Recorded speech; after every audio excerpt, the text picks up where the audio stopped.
We're in Way Media.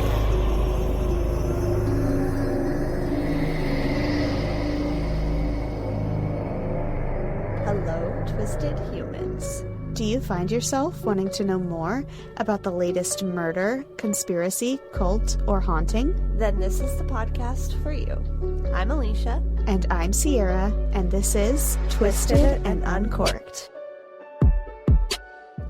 Hello and welcome to another round of amazing Twisted and Uncorked episodes, if we do say so ourselves. We are on serial killers for episode 147, part 1. Hello, hello. And we, as promised last week, have a doozy for you. All I will say is that they are female and they are from the Pacific Northwest. But before that, Sierra, do you have a fun fact for us? I do. I was watching TikTok one day, and As per usual. this person is on there, and they're like, "Do you remember Chris Gaines?" You know, they're talking to their friend or whatever, and they said that they were listening to Spotify, and it was like a '90s or early aughts playlist of like the top 100 music or whatever, and the person that the artist's name was Chris Gaines, but they're like, this person literally doesn't exist. Like, how is there music by this person? And there's no record of where this person went or anything. Like, what the heck? And I was like, what the fuck are they talking about? So I Googled it.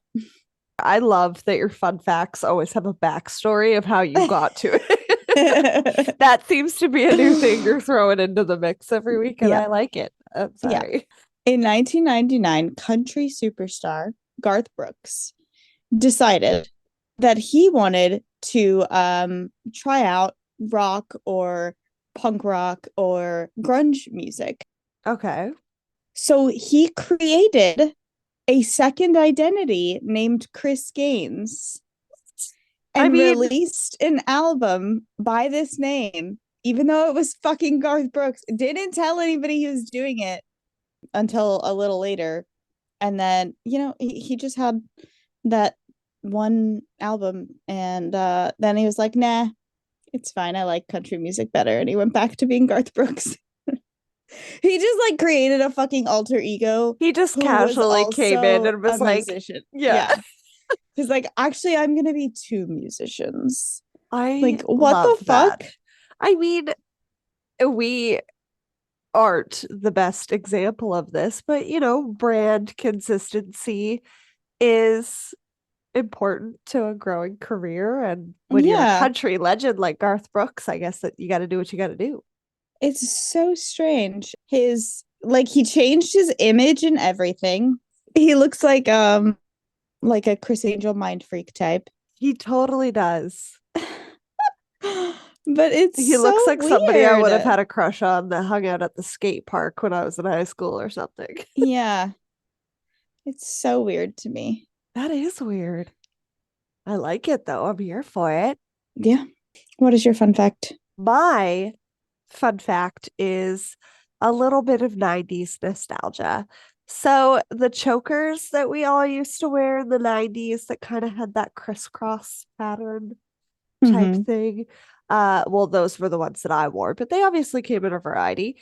They were very popular in the 90s. And throughout history, they actually had different implications in fashion, specifically during the French Revolution, where some women wore them to identify themselves as prostitutes or sex workers, but they called themselves prostitutes at the time. So that's how you could know if you weren't just approaching a regular lady, I suppose.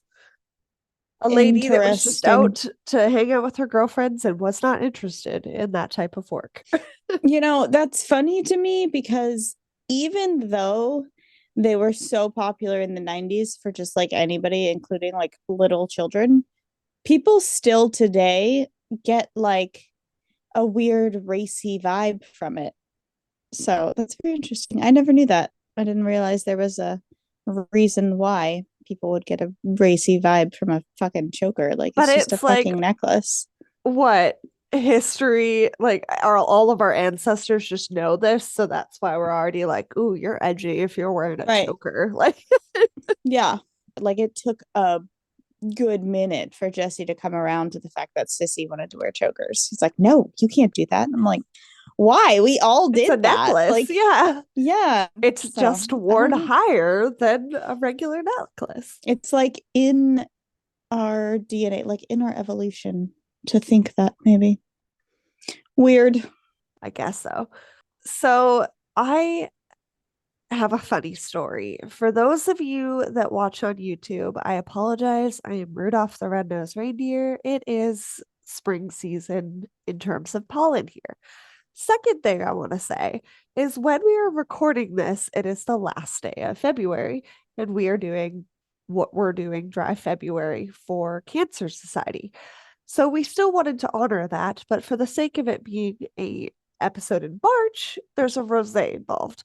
All of that said, I had food coloring, or so I thought, in my house, but I guess Kevin threw all of it away. And I had this brilliant idea where I was like, I will make a rosé to make it look like I'm drinking with apple juice and a tiny bit of food coloring. No, no. Kevin threw it away. So then my brilliant ass was like, okay, well, I have watermelon. It's like a workout thing. And when you add it to water, it turns pink. So I was like, okay, I'll add a couple sprinkles of that. It just looks like I'm drinking a beverage that's been like laced with some sort of drug, honestly. So I just needed to point out the obvious because this clearly does not look like a rosé. So the jig is up, peeps. But all of that said, Wow. I do have the perfect bottle of rosé for this week's episode in my wine fridge. It was a Christmas gift from my sister-in-law, and it is a Went Vineyards wine. And this one in particular is called Nikki's Pinot Noir Rosé. And as one of the main victims in our story today, his name is Nikki, I thought it would be a cool little pick for this week's episode. So that is Good. I what like that. hypothetically we would be drinking, slash, I would have lied to you that I was drinking. What I am currently drinking tastes like shit. Your apple juice with the sprinkled Watermelon pre-workout mix. tastes like shit.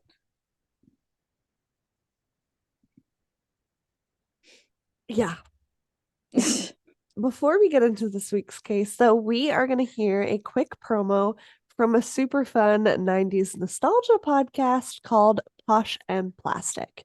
And we will be right back. So, we are telling you about Michelle Shelly Lynn Watson, better known as Shelly Knotek, today. And while she has officially only killed slash been responsible for killing 3 people in some way, she is, under the definition of a serial killer, a serial killer. But unlike a lot of our serial killer cases that we've covered over Twisted History, we are focusing on one family for the majority of both parts, and it's really rough. So I'm gonna just say trigger warning for everything. We also both read a book for this case, which is also really fun because it allows us to both weigh in on it. And that is If You Tell by Greg Olson. And he actually sat down with some of the family members of Shelly Knotek, specifically her daughters, in retelling this story. So that is our primary source for this episode. And it was a really good book, even if it was really hard to read some of the things that we're about to tell you. So we both cried. Who's surprised? We're very predictable people, guys. Okay, so Michelle Shelley Lynn Watson, and no, I do not claim her, was born on April 15th, 1964, in Battleground, Washington. Now, when I was reading this book at first, I didn't register that that was the name of the town. And I was like, what? Why do they keep referring to their house as Battleground? Like, I was like, maybe that's part of the issue. Clearly, I misunderstood the assignment on all of that. But interesting name for a town, I guess. And we are speaking Washington on the West Coast, everybody. Yeah, the There, state. yes. There were good schools, homey neighborhoods. Dads worked hard to provide nice cars and nice homes, and moms stayed home and took care of their children until they were grown. Les Watson, Shelley's father, was a large, quick-witted man. He was charming and handsome. He owned a business called Tiger Bowl, a local bowling alley, and a few nursing homes in town. He was the big shot, so to speak. In 1958, he met Laura Stallings, who was a recent hire. She had just graduated from high school and was trying to save up some money for college. She initially was pretty apprehensive, but eventually would date and later marry Les. I think she used the word he wasn't a great man in the book at one point, and I was like, oof, that's rough. He was 10 years her senior, although he had lied and said he was actually only 4 years older. They married in 1960 in her hometown of Vancouver, which again misunderstood the assignment when I was reading this. I was like, Vancouver, British Columbia, get the fuck out of here, like with this story. But there is a Vancouver, Washington as well. Les had 3 children with his first wife, Sharon. Their names were Shelly, Chuck, and Paul, and had neglected to mention to Laura that he would actually be taking care of his two oldest moving forward, as Sharon wasn't able to. She suffered from a very heavy depression and unfortunately dealt with alcoholism. But because her youngest, Paul, was still a newborn, she was going to keep caring for him. But it's still your responsibility to take care of those things and take care of your children. You can't have 3 children, abandon 2 of them, and raise the other one in your alcoholism. That's not okay. Also, what the fuck did she do with the other 2 before she finally gave them away? No one knows. Yeah, That's scary. That is really terrifying.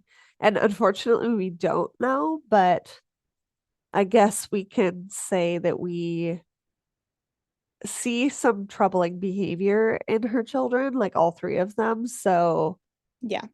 I am sure this was more than Lara signed up for, but she agreed and stepped up as a stepmother, and we love her. She is one of my favorite characters of this story. Yeah. Shelly was 6 at the time, Chuck was 3, and like I said, Paul was still just a baby, and she was keeping him for the foreseeable future. But she did drop off her eldest in the fall of 1960 before returning home to California. It was tough, but they made it work.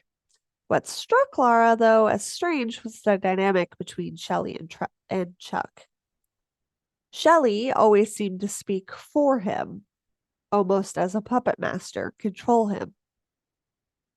Shelly would also tell Lara that she hated her every single day. Now, one could chalk this up to a child having recently been abandoned by her birth mother to be cared for by a new woman that her father married and feeling a bit resentful. But knowing who Shelly would bloom into, this was honestly, I think, just another method of her cruelty that she would wield. Once Sharon was gone, it was like she didn't exist, unfortunately, to her children. She didn't send her kids birthday cards or wish them a Merry Christmas.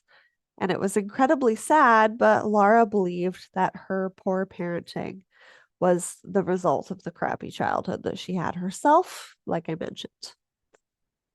In the spring of 1967, the Watsons received a call from a homicide detective who had stated that Sharon had been murdered in a sketchy motel and that her body needed to be identified. She had been beaten to death. And there was also Paul, who was now 7, that would need to be picked up by his dad. Already a messy family situation. Very messy family situation. And by the way, I want to clarify that I do think that Sharon was a terrible mom. but I don't think that Les is a great father either. Why would you let one of your children stay in that situation? And Yeah. also, as we see going forward, he's not good at being a dad. So, No, I mean, he started his relationship with his second marriage out on a lie. yeah, He just kind of blindsided her with these kids. Like, it's hard. Yeah. yeah, All of it is a mess. Les didn't want to go and pick up his son, so Sierra was on the right track there. But yeah. Laura pushed for it. She said it was the right thing to do. And no one wanted Sharon's remains, not even her own mother. Laura would later say that Shelly never asked about her mom and was told that she was murdered when she was 13. She didn't seem to care at all. Again, we could account this to being abandoned by her mother, not seeing or hearing from her for 7 years and having her own feelings about it. Laura did have her hands full with the kids. She did her best while Les was working. Paul was another challenge to the mix. He didn't seem to have any impulse control or really any social skills, which unfortunately isn't surprising. Shelly continued to speak for her silent middle brother, Chuck, and she continued her tirades and lied constantly. Les and Laura also had two kids of their own by this point, a son and a daughter who are not named in the book, so I chose not to name them because there's clearly a reason for it. Shelley's behavior changed from disruptive from disruptive and deceitful to dark and vengeful. She refused to go to the dance lessons or recitals that she had asked to be in dance. She threw fits, she started fights, she stole and told horrific lies about her family members. Okay. I'm sorry. I cannot focus. Did you say deceptive and deceptful? Because those are not. Disruptive Oh, and disruptive. deceit Okay. and I meant deceitful. You are Okay. right. Okay. Whatever I I said was was just not a like, word. what? No, Goodness. I Okay. I'm sorry. definitely had a weird brain switch moment and made up two Yes. words, disruptive and deceitful. Gotcha. Yeah, so Shelly's off doing shitty things. Alicia's making up words. And she Hmm. was also becoming a little sadistic as well. One example is that she smashed up little bits of glass and put them in her younger siblings' shoes. Anna Watson, Les's mother and Shelley's grandmother, was one of her favorite people in the world. And later, the woman's influence on her granddaughter would start to show, specifically with that idea. Things always needed to be done Anna's way. Everything she did was iron fisted, and she treated the people around her like they were her slaves. She even made her husband sleep outside in the shed on occasion, and he was like the sweetest man, apparently the total opposite of her, just warm and fuzzy. It's crazy. I'm so sorry. I love my husband to death, but if he made me sleep in the fucking shed, I would not stay with him. No, I want a warm, comfy bed. It's the fucking 60s. You don't get divorced. I You do, know. you go to hell. That's a whole other problem. Shelley spent a lot of time with her grandmother, often taking the bus to her house instead of going home after school. When Laura would call to see if Shelley was there, she was accosted for Shelley's lies. Shelley would often say that she was neglected at home, and Anna would insist on keeping her from home because she needed a proper meal and to be bathed and taken care of. On one occasion, when Lara went to pick Shelley up from Anna's house, she found that all of her stepdaughter's hair had been cut off because she claimed that Lara clearly couldn't take care of it. When in reality, every time Lara tried to brush her hair, Shelley would scream. That makes me so mad because, for one, you're punishing a child for something you think a parent did. Like, number one. Words Number out of my mouth. two, you're showing this child that you can punish. You know what I mean? Like, you're Mhm. teaching her terrible things And already. Grandma Anna never got, there was no consequences for her actions at Yeah. any point. And unfortunately, there really weren't any consequences for Shelly's either. So Yeah. she kind of took it and was like, oh, cool, that's what we do to like fuck with people. Okay. Mhm. When Shelly was 15, the school principal called Laura, instructing her and Les to come down. They announced that there would be an investigation as Shelly had claimed that her father had raped her. Laura couldn't believe her ears, and she was honestly completely disgusted. Out of all of the things that Shelly had done, this was one of the worst. A doctor would be examining Shelly that night on Les's insistence, and taken to the hospital. Laura would later find a magazine in Shelly's room with the cover stating, "I was raped by my father." The accusation against Les matched the person's story in the article exactly. Laura arrived at the hospital the next morning to pick Shelly up and had shown investigators the magazine. And that, along with the examination that was done, it was clear that Shelly had lied. Yeah. So when we say that, when Laura says that this is the most awful thing that Shelly has ever done, it's not because she is telling people that her dad raped her. It's because she is lying and telling people that her dad raped her. It sounds like, well, why don't you just believe your daughter? But when your daughter is this person and she's known to lie, and then you find the exact story in a magazine, I mean, it's clearly, it's people like her that give a bad rep to people who need to report Actually come this. forward And and it, yes, yeah, yes.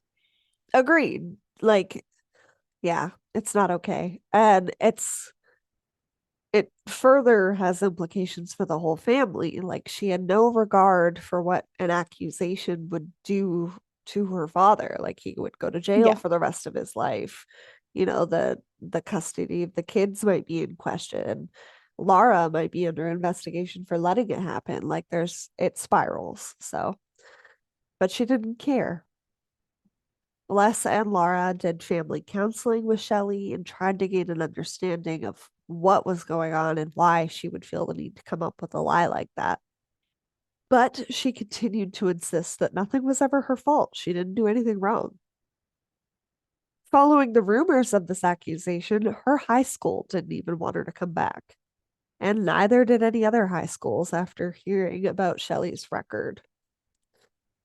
Eventually, they would find a school for her in Hoodsport, Washington.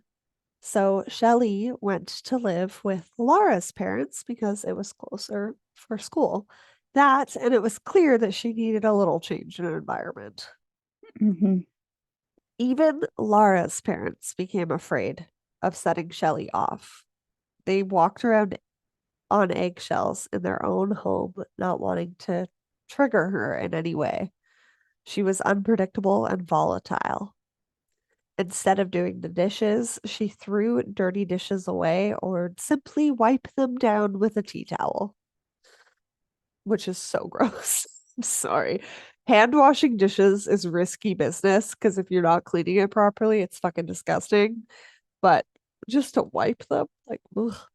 She tried babysitting for some neighborhood kids, saying how much she loved spending time with kids and she missed her siblings and she just wanted to help out. In some occasions, when families were down on their luck, she would even offer to babysit the kids for free. She was just a saint. But meanwhile, she would lock the kids in their rooms the entire night, sometimes barring the doors with heavy furniture. Parents would come home to their kids being locked in their room, and Shelley just being like, "Yeah, this is normal." So it's Mm-hmm. safe to say that she didn't babysit for very long. Shelley also used the rape lie again with her grandfather, telling some of the people in the neighborhood that he, quote, messed with her. Laura's parents were grateful to be rid of Shelly when she was finally done school that year and returned home to Battleground. Shelly had a way of making people pity her. Even while she was out smearing Les's name, he still treated her like a princess. And that's his problem. He enables it. Mm-hmm. Laura would hear Shelly talking to her Aunt Katie, Les's sister, about how mean and abusive her stepmother was, resulting in Katie inviting her niece to spend the summer with her.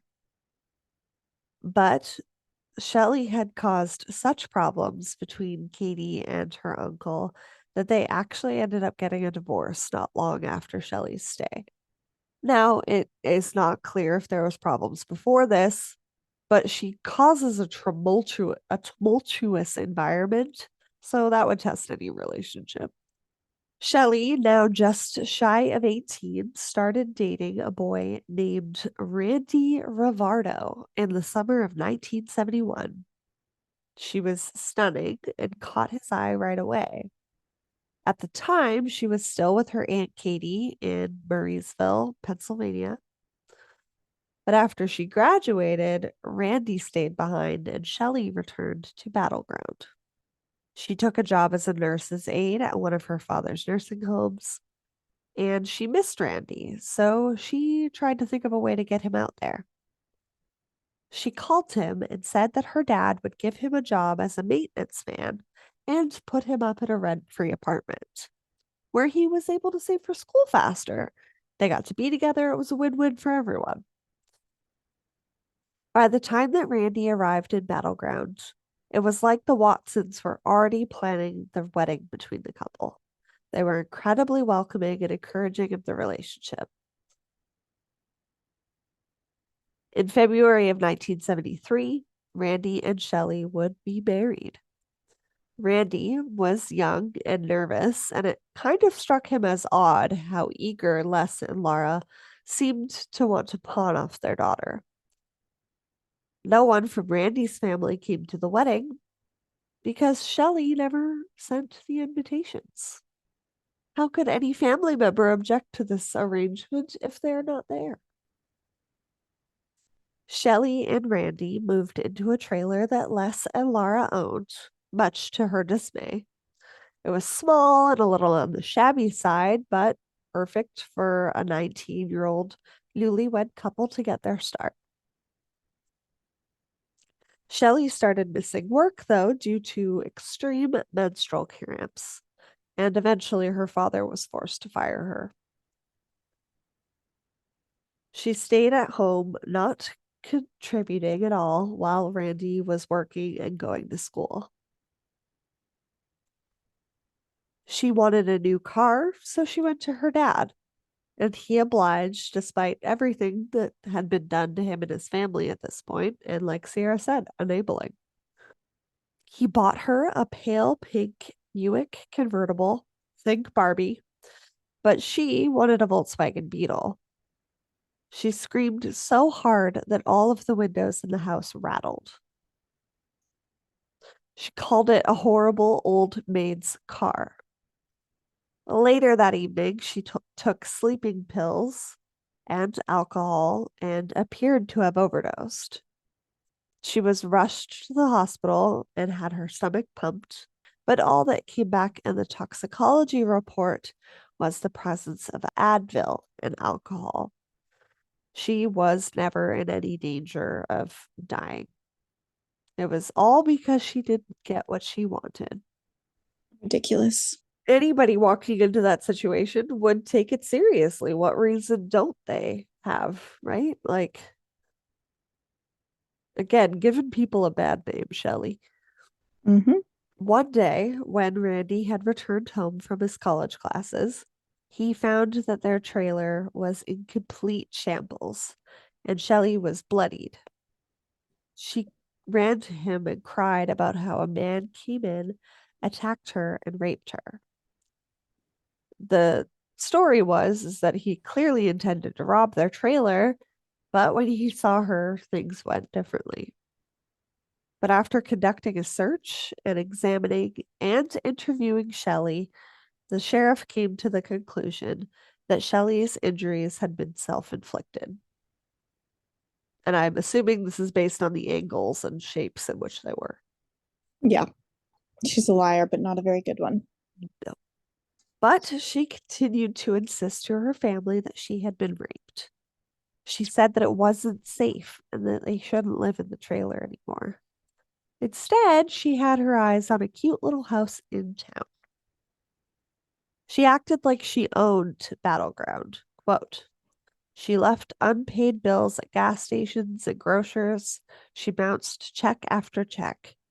She grew such a tab over time that some business owners thought it necessary to strong arm Randy into paying it off. He'd tell them to never let Shelly charge a penny again, to which they'd agree, but eventually they would always give in. End quote. Shelly was beautiful and charming. Shelly told her family and Randy that she was pregnant in the summer of 1974. Randy's parents were elated, wanting to come from Pennsylvania to give baby gifts and celebrate, meet their new extended family. But Shelly complained that she didn't want Randy's family to come. And when they finally did, she didn't leave her bedroom the entire time. Randy was obviously embarrassed about his new bride's behavior, but he still had a great time with his family. The kind of behavior is literally like fucking abusive behavior to try and take you from all of your family and all of that, keep you separate from them. She's fucking awful. When Randy's family left, he couldn't find the new clothes and the books that had been given to him from his family for the baby. Shelly had actually mailed them back to his family. And when they arrived, it was like someone had taken scissors and shredded everything. Of course, Shelly was approached by her rightfully annoyed husband, but she claimed that she had no idea how it had happened. This became a theme in her life. She never has any idea how things happen around her. Now, for a little wine shout out there, Nikki, a beautiful baby girl, was born in February of 1975. Shelly's family was hopeful that this would put some of her attention from causing chaos and herself, but at the same time, they were really apprehensive and nervous about her as a mother. Things between Randy and Shelly dramatically declined after this, and he didn't trust her as a mother either. They would often fight about it. Shelly would lock him out of the house at night and take and spend whatever money he did make, having no regard for anyone else or even their bottom line. She would spend their rent money and money for food and baby supplies. Without too long of this, Randy had had it. As much as he loved his new daughter, he couldn't live with this abuse. He got money from his family to fly home since Shelly spent all of his. But 2 weeks later, Shelly called him and said that she really wanted to work on their marriage and told him how much she loved him.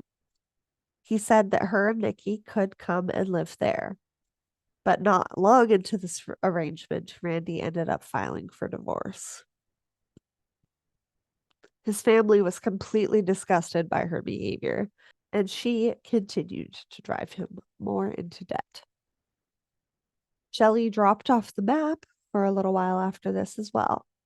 She dropped Nikki off with a relative, got a job as a waitress at a bar, and stopped talking to her family.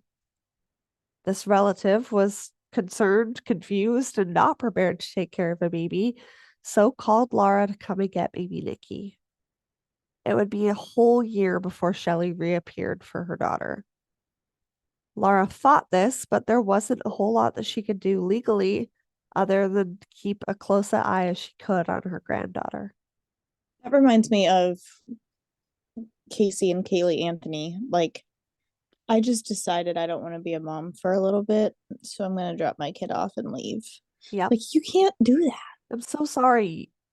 You don't get to choose when and when you don't want to be a mom.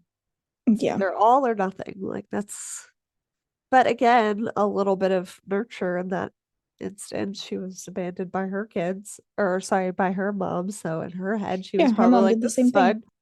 Yeah. Somebody else will take care of it until I'm ready to deal with it.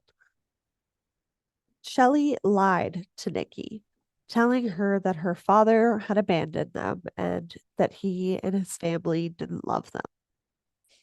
Nikki would later find out that this is one of Shelly's many lies. She had actually withheld all of the cards and gifts sent to Nikki from Randy and his family. Just like heartbreaking. Like, give the kid a chance to know her dad. Suspecting that Nikki was being left home alone while Shelly went out, Laura and Les popped by her apartment to find a young Danny Long. He lived across the hall from Shelly, and Shelly and Nikki weren't actually there. But Les and Laura did find a number of stolen keys to their house, their car, their cabin. And obviously, Danny knew Shelly well enough to just be in her house when she wasn't there. Shelly It's crazy. announced that she was pregnant again with a second baby. She and Danny moved into the house in Battleground that Grandma Anna had promised her favorite granddaughter. They were married on June 2nd, 1978, and a few months later, in August, Sammy was born, another baby girl. Danny was a good dad to both girls, but things between him and Shelly were less than ideal. They fought constantly, dishes smashing, physical fights, screaming. One time when Laura was there visiting, she found holes punched into the drywall. So obviously, the concern for her granddaughter's well being is increasing. 5 years into the marriage, Shelley called her family asking for money for a divorce. And as always, Les complied. It was 1983, and it made sense as to why she rushed the process because she already had a new man wrapped around her finger. Nikki was sad. She had thought of Danny as her dad. Shelley instructed Nikki to call him that in the first place, and that wasn't any different with Dave Knotek. Whoever Shelley had around was who her kids were to call dad. This was the new family. Yeah, it's disgusting because she's using her children as manipulation. And Like, it's like you can't just erase a whole ass person. She's done this with Ricky, and she's now doing this with Danny. yeah, Dave was instantly taken by Shelley like the men before him. She was beautiful and confident, and Dave himself was a little bit of a late bloomer, kind of awkward and shy around girls, and had come from a poor family. He was a little self conscious and believed wholeheartedly that Shelley was way out of his league. the perfect kind of person for an abuser to prey on. It couldn't have come at a better time with Danny out of the picture and her feeling the financial strain to be able to keep the house in Battleground. Despite Dave taking over the signature for the house, she still ran him into bankruptcy and they did end up losing the house. Surprise, surprise, people. One night when Nikki was sleeping, she woke suddenly, not able to breathe. She could have sworn that a pillow was being pushed into her face. She screamed, and almost instantly, Shelley appeared to console her daughter. She kept telling Nikki that it was only a bad dream, even though Nikki knew very well that it wasn't. Her mom seemed more curious than concerned, she later remembered. One time, Shelley came home to inform her children and Dave that she had cancer. She was fresh with tears, and she told her family that she probably wouldn't even reach the age of 30 Dave did have great love for Shelly and her girls, and he truly believed that Nikki and Sammy needed him. They moved from Dave's apartment to a little red house in the neighborhood of Riverview. On December 28th, 1987, Dave and Shelly got married. She's 29, folks, and on her third marriage. If that's not a red flag, I don't know what is. She already knew she was going to hell. It's okay. Like, she's like a Black Widow, but at least she's not killing them. Yet. Not them. One guest at their wedding was Shelly's best friend and hairdresser, Kathy Loreno. And we will get to Kathy, so keep that in mind. Dave became very submissive, compliant, and passive. Shelly would constantly abuse him verbally, telling him that he was a pathetic excuse for a husband, and he obviously didn't love her or the girls. She was mean, but she had always been mean, unless she needed something. Shelly was also physically abusive, and to everyone's knowledge, Dave never hit her once. She would kick him out of the house, which was honestly a relief to Dave at times, and he would sleep in his truck or stay at a friend's house and get a little bit of a break from her volatile behavior. This is a healthy marriage, everyone. That house that the family lived in would later burn to the ground, and the family moved into a rental house that they referred to as the Louderback house. While everyone hoped that this would be a fresh start for the family, it was where things became worse, dark, and more violent. Quote, anything could be used as a weapon. The kids knew it too. The kids knew it, Dave too. A spatula from the kitchen drawer, a fishing pole, an electric cord. Shelly Knotek would employ all of those and anything in her grasp to beat her girls if she perceived that they had done something wrong. No matter how big or small, when she found a punishment that worked, she looked for ways to make it even more effective, more brutal. Beating her children seemed to thrill and excite her. End quote. This is about where I started crying in the book.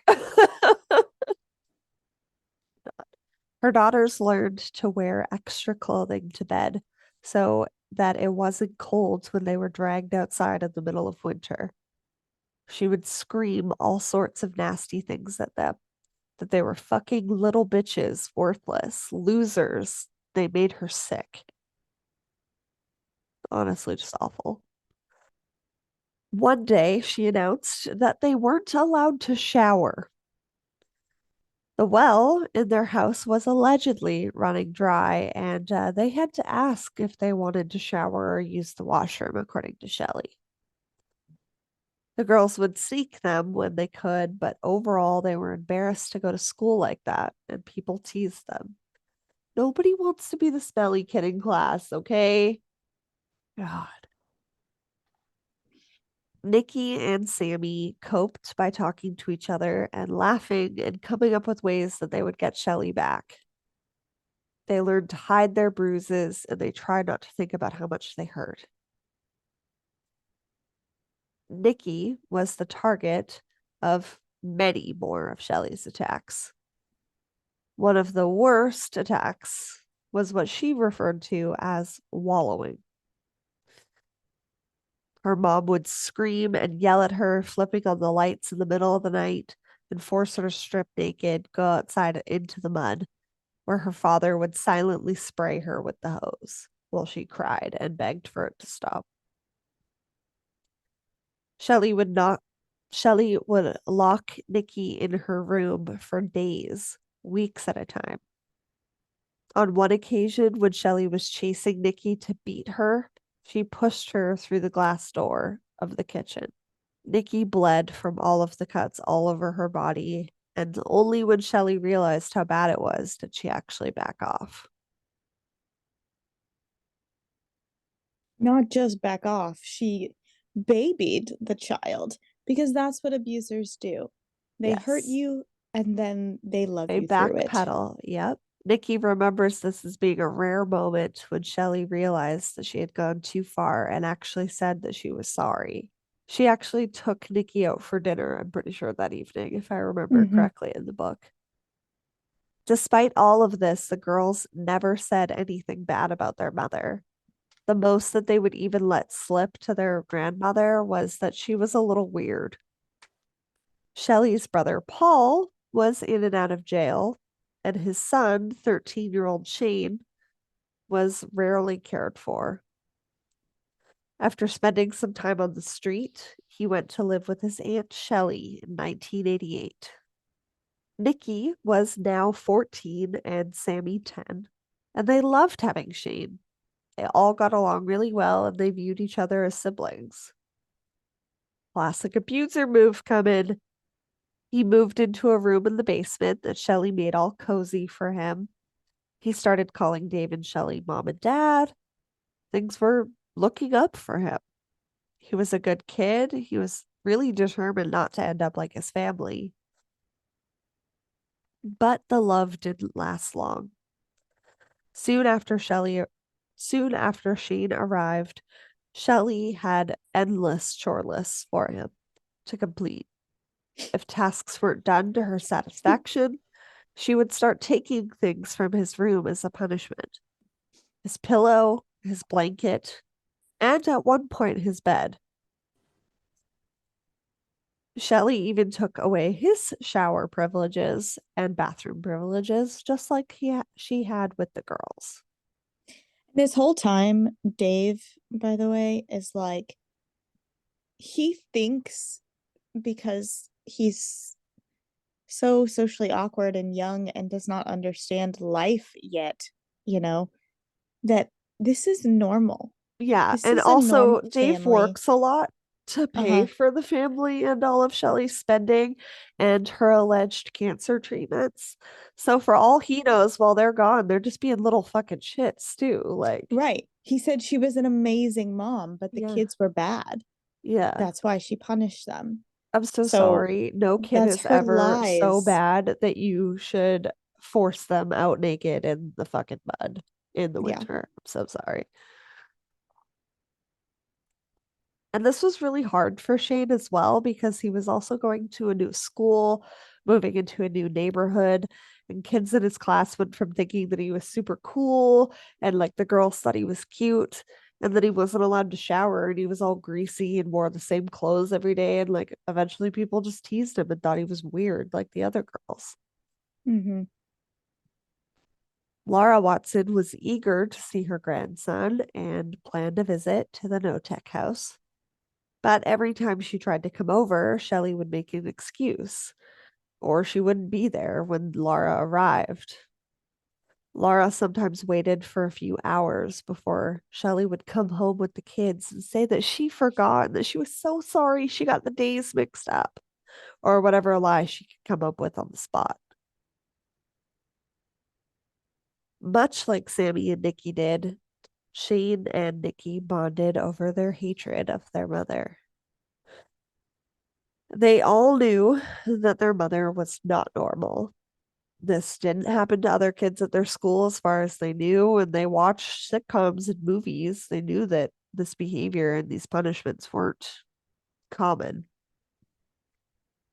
And Shelley targeted the older kids the most and used a combination of embarrassment and pain when dishing out punishments. On one occasion, Shane and Nikki were forced to slow dance naked in front of her and Dave.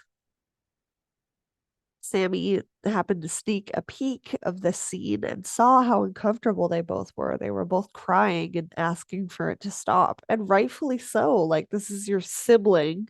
You're in front of your parents and you're developed at this point. Like, Right. that's so fucking inappropriate. And Shelley seems to have a weird fascination with nudity that no one really understood. She herself would walk around with just like one boob hanging out of her robe in front of her kids.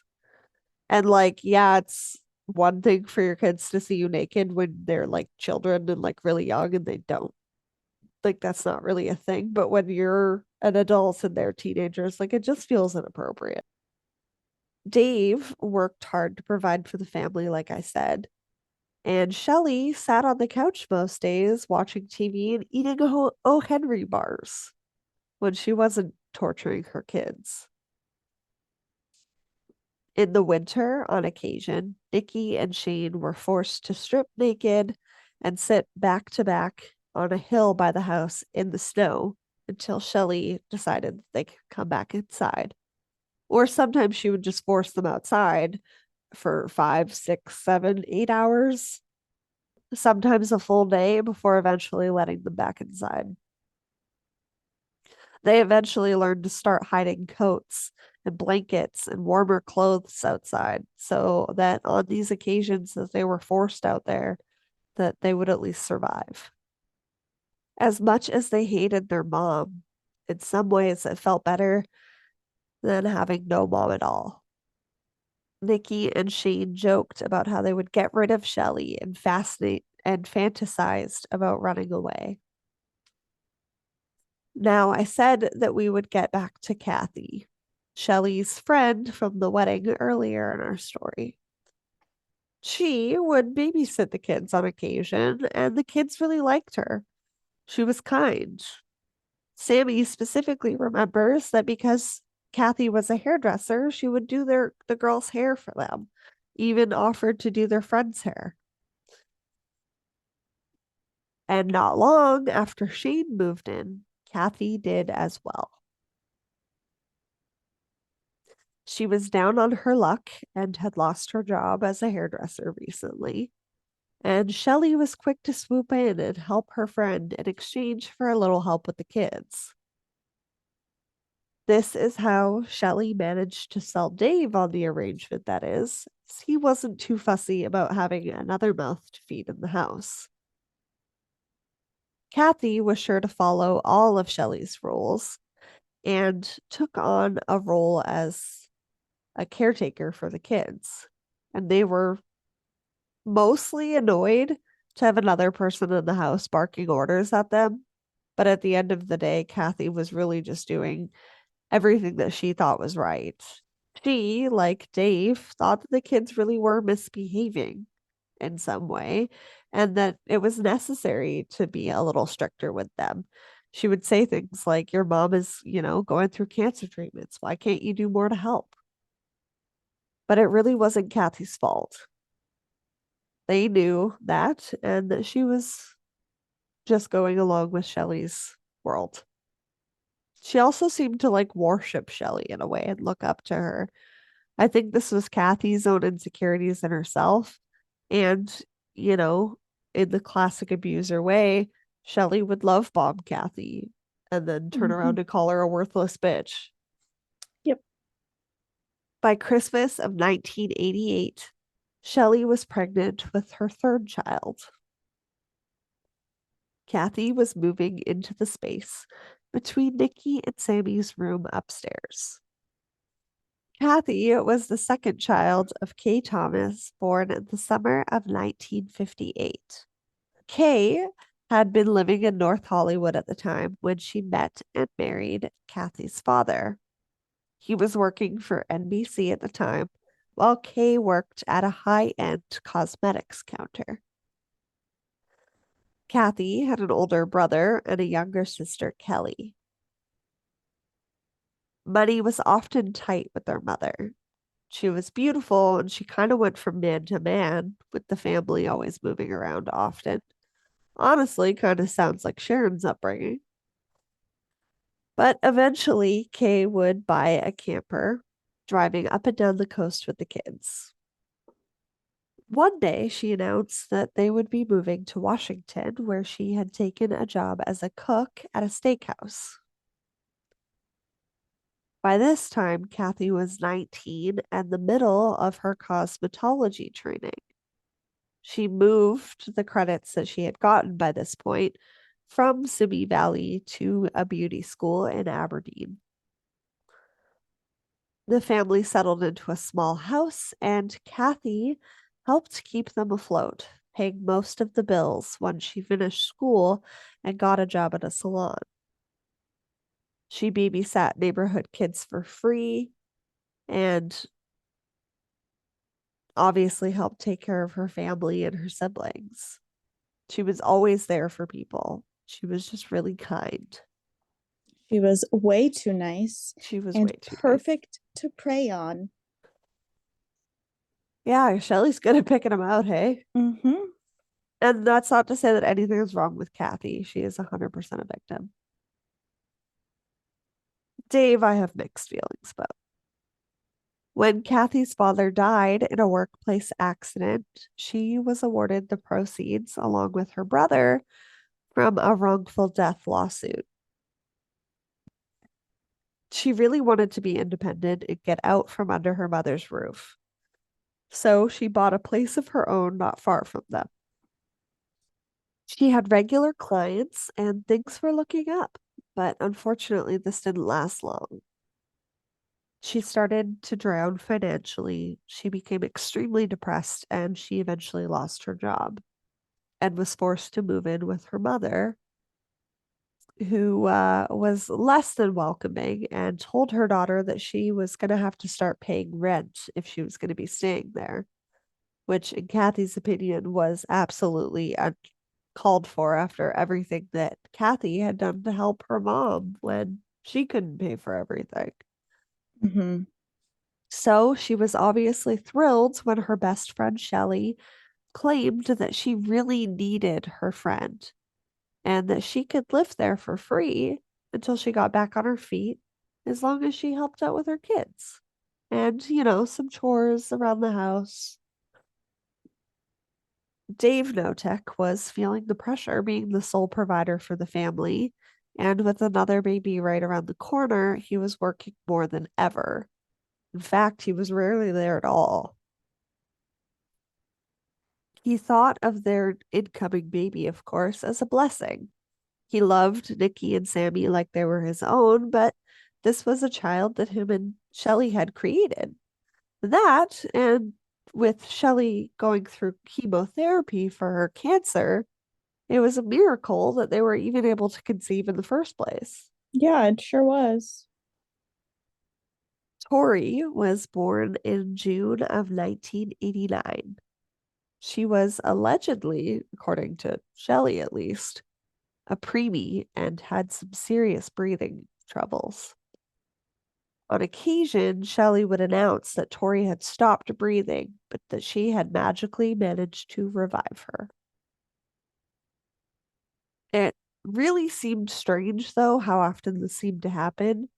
And Nikki looked back on the pillow incident over her face and wondered if maybe her mom was doing the same thing to her younger siblings. She and Sammy elected to keep a close eye on their sister. Shelly continued to play the cancer card, telling Laura, and had even given herself a diagnosis. It was non-Hodgkin's lymphoma, and she didn't have much time.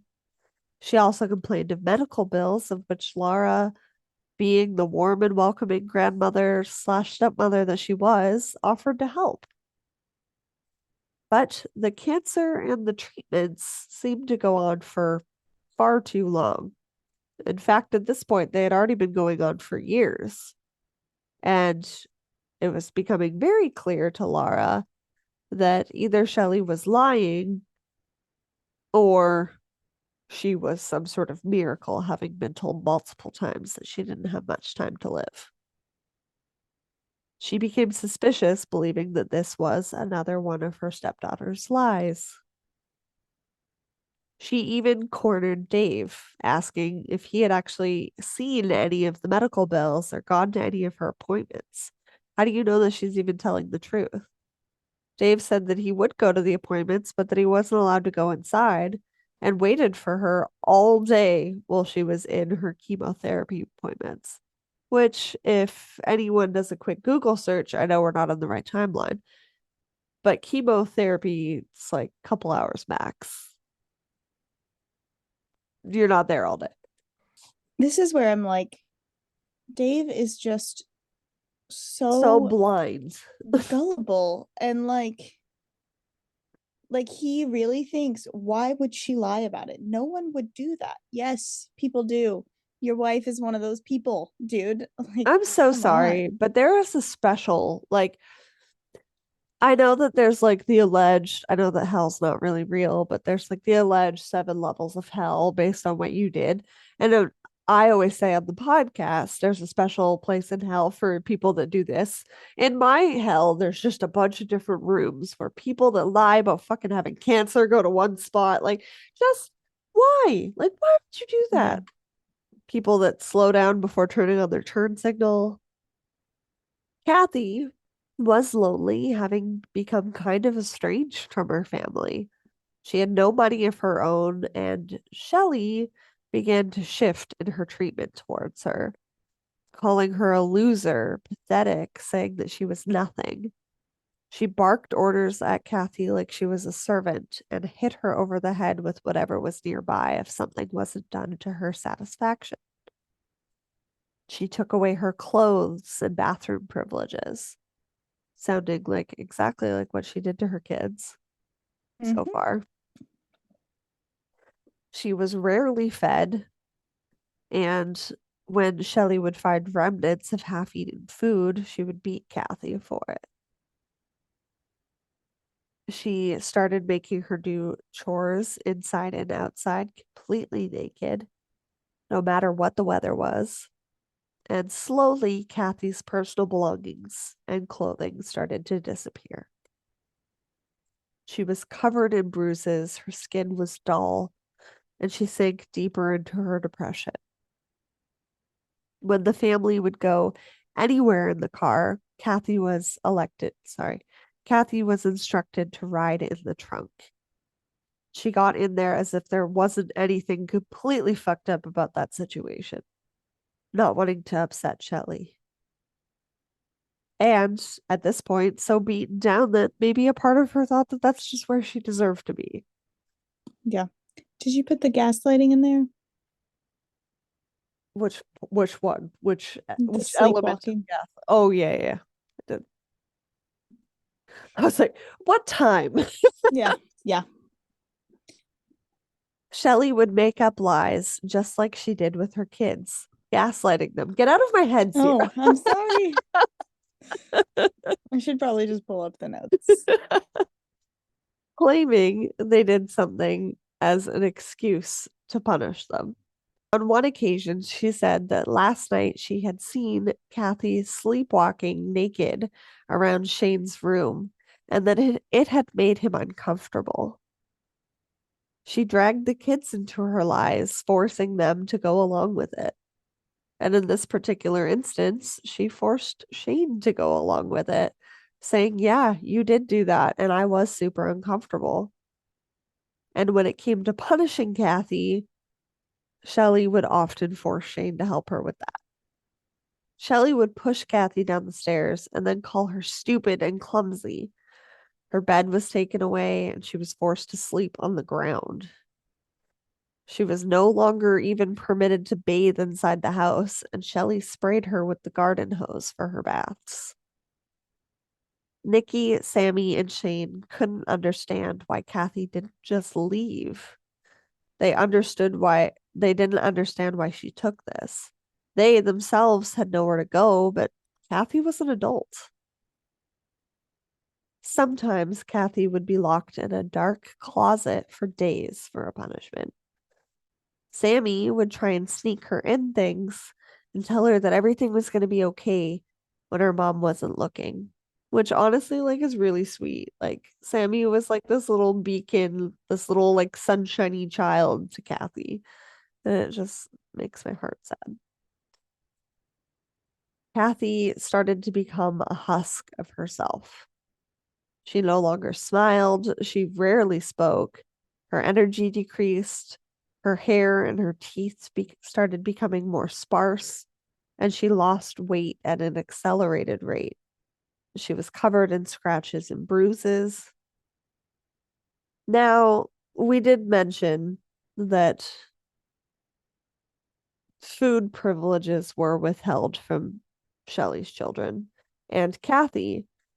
And one of those reasons that Shelly gave Kathy was that she was sleep eating and gaining weight and becoming a fat and worthless loser, and that she was going to help her by restricting her food and helping her to lose weight.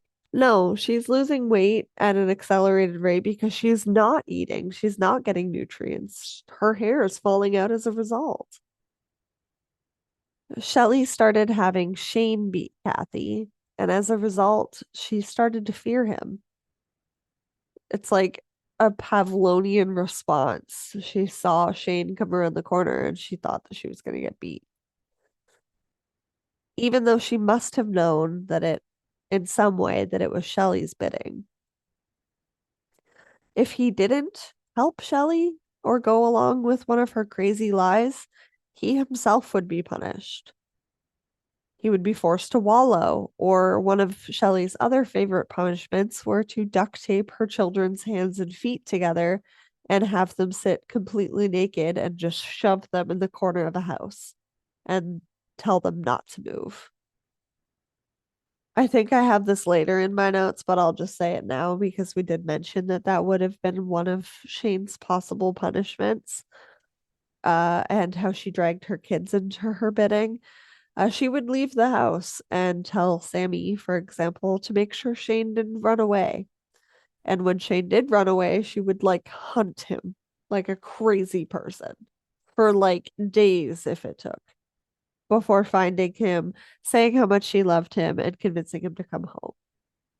Yeah. She does the same thing with Kathy in our story, and it's complete abuse tactic. It's love bombing after you've caused so much hurt that they fucking ran away from you with no clothes instead of staying there.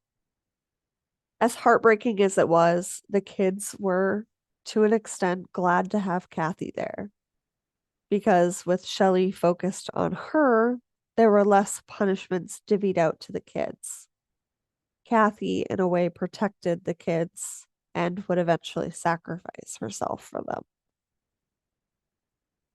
Shelly also drugged Kathy into an almost haze at times. It made her more compliant, and she was quiet. She looked like she could barely keep herself upright, whether that was a combination of the drugs that she was on or how weak she was becoming. And then Shelly would hit her for not working hard enough. The worst punishment of all that came to Kathy was when Shelly gaslit her into believing that she had left a Tupperware container of shit in their kitchen. And I fully believe that Kathy shit in that Tupperware container because she was not allowed to go to the bathroom, but she certainly didn't leave it in the kitchen. And this was right around the time that Dave came home, and Shelly was pissed and told Dave, this behavior can't continue. This isn't okay. We can't have this kind of activity in our house. Look at how disgusting she is after everything we've done to help her.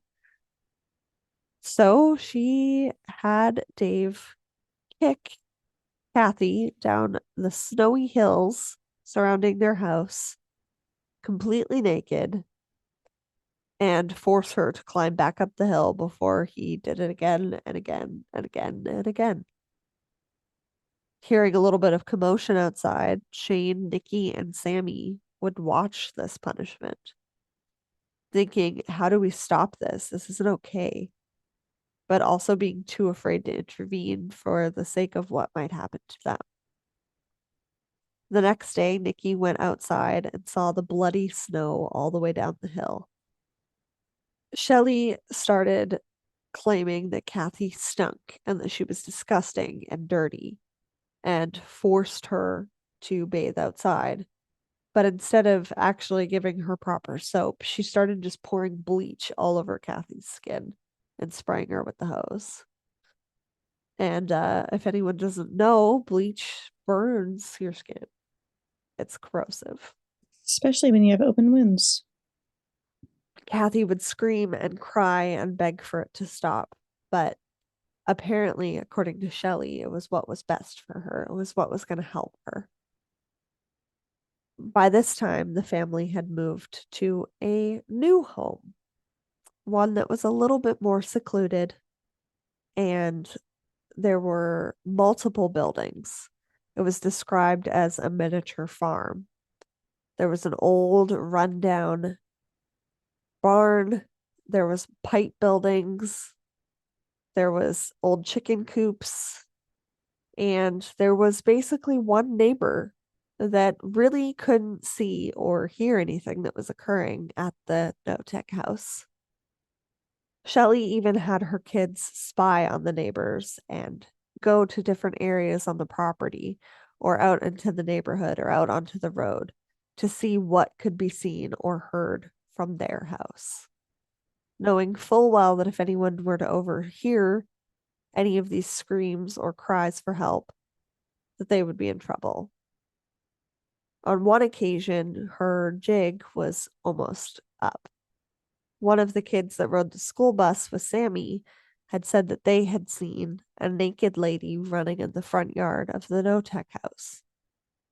This naked lady was Kathy Loreno out doing her chores that she was forced to complete.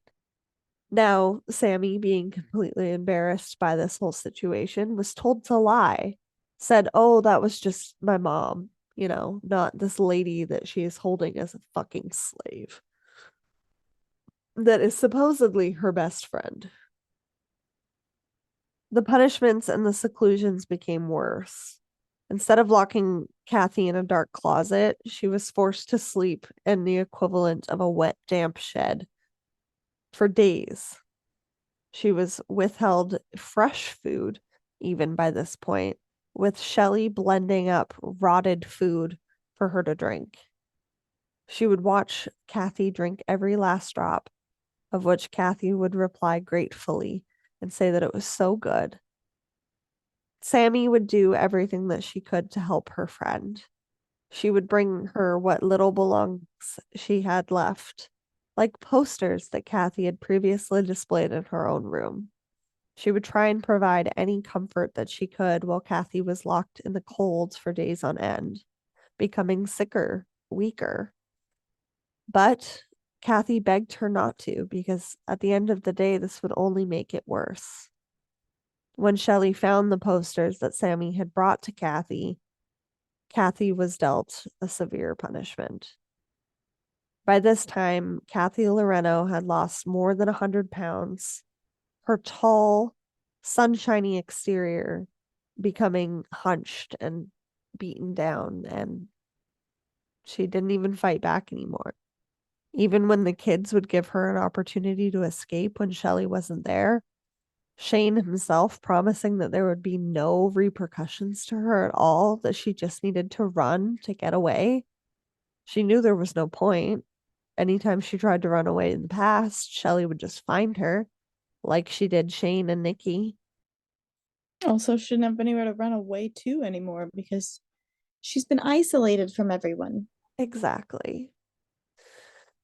But meanwhile, behind the scenes, Shelly was laying all of the groundwork to make sure that Kathy stayed isolated. Her mom wanted nothing to do with her after she just, quote, abandoned the family, and that she was so ungrateful and had to pay rent. Oh my God, how dare she? She also laid the groundwork saying that Kathy had been introduced to a new lover and that was why she wasn't in contact with her family. That she was happy, that she was doing well, and that Shelly, the angel that she was doing everything to help her. At this point, Kathy had lost all of her teeth and all of her hair. On some beatings, she was left unconscious. And the worst, other than the snow incident, was when they decided to waterboard her. Shelly had Dave construct a makeshift waterboard, a plank of wood that they could dip into a large basin of water. Kathy weakened and completely naked, would be dragged out to the shed, taped to this board, and dunked upside down by Shelly and Dave until she was screaming and crying and weak and begging for it to stop. The kids really didn't realize how horrible what was happening, but they knew that it wasn't good. Every time Kathy was punished, she became less of herself. But Shelly was starting to become a little bit paranoid after the naked lady in the front yard incident. While her kids had scoped out the neighborhood to see what they could see or hear from the property, Shelly didn't trust it. She made Nikki and Shane go and sit under the one neighbor's house, under the fucking like foundation of the house, so that they were peering up through the floorboards and eavesdropping on this family, just in case they knew something about what was happening. It's insane. Like, this is so unhinged. One day, Shelly had up and decided that Kathy would no longer be sleeping out in the shed because it wasn't good for her, and that she was going to bring her inside. Her new room, in true Harry Potter style, was the closet under the stairs with the hot water heater. When Shelly left the house one day, Dave heard guttural noises coming from the room. He asked Shelly what was going on, where Kathy was, or if she was okay, and Shelly said that she shouldn't be bothered and that she was resting. Knowing that something was very wrong, Dave opened the door to find Kathy choking on her own vomit. Her eyes were starting to roll back into her head, and Dave, not really knowing that this was bound to happen, but not really sure what to do in this moment, panicked a little bit. He flipped her onto her side and started scooping the vomit out of her mouth with his fingers, but it was no use. After 5 minutes of CPR, there was no denying that Kathy Lorino had died. Quote, "I know I should have called 911, Dave later recalled. But with everything that had been going on, I didn't want the cops there. I didn't want Shell in trouble. I didn't want the kids to go through that trauma. I didn't want to ruin their lives or our family. I just freaked out. I really did. I didn't know what to do." When Shelly arrived back home, Dave took her outside to have a private discussion. He informed his wife that Kathy had died. Shelly was in complete disbelief, saying that she was healthy, that she was getting better, that she was fine, and that she couldn't understand how this could have happened. She literally could not comprehend it. Hearing the commotion in the front yard, the kids, knowing that something was very wrong, went down to inspect. Sammy stayed upstairs while Nikki and Shane crept downstairs to see what had happened. When they opened the door, they saw Kathy's lifeless, bruised, beaten body on the floor with her eyes lifeless. She really was gone. Unfortunately, Nikki was the one to break the news to her younger sister, who she knew loved Kathy dearly. All of the kids were in complete disbelief. They knew that something like this had the potential of happening. And at the end of the day, they were incredibly thankful for Kathy's role in protecting them. And this is where we're going to end part 1. So sad. So, we hope you guys enjoyed this week's episode to the extent that you could and recover from it. And thank you so much for listening every week. We really, really, really love you guys. And friendly reminder that the best way that you can help us out is by leaving a 5-star rating and review.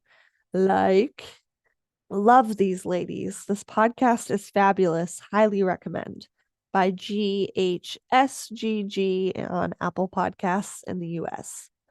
Apple Podcast is the best place, so you guys can leave a review in order to help others find us, but Spotify ratings are great as well. Good Pods, Podchaser, anywhere that it allows you to. So go and be like this amazing twisted human and go and leave that review.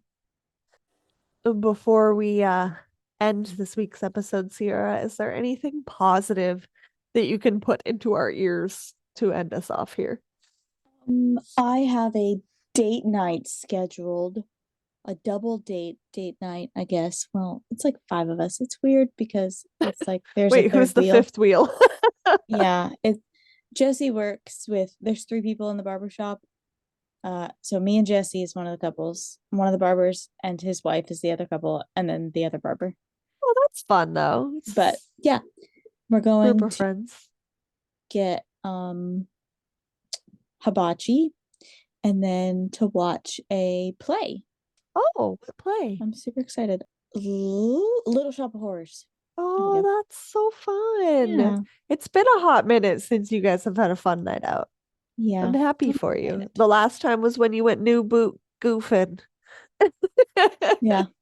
Or at least to my knowledge of information. But that's really exciting. I hope it's lots of fun. And I hope the play is good. I love a good I'm play. so excited. I know Jesse hates them, but one of his clients is in the play. Ah, And so you he guys got are all him going to show your tickets, support. and Oh, yeah, I was so excited. Jesse was like, "You're probably gonna be excited for this."